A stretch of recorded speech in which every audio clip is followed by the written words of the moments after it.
Express Banking waa adeeg u fududaynaya macaamiisheena iyagoo aan warqad qorin inay lacag kaasha dhigan karaan kana bixi karaan markay xarunta bangigu yimaadaan si degdegsiimo leh. Habka kaash dhigashada garaac xidig 444 gees. Dooro 2 kaash dhigasho. Geli akoonka aad dhigaysid kaashka. Geli counter ID-ga kaashiyerka.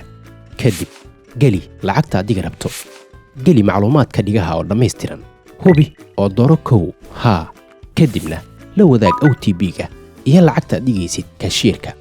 Habka kaash qaadashada garaac xidig 444 gees.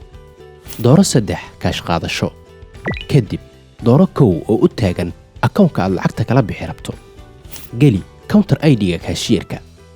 Geli cadadka lacagta aad la bixi rabto. Geli faahfaahinta. Kadibna geli nambar sireedka akoonkaaga. Hubi oo dooro 1 haa. Kadibna la wadaag OTP-ga kaashiyerka. Fiiro gaar ah kaashka waxaa la bixi kara oo kaliya qof deeqtoon leh. Mahadsanid.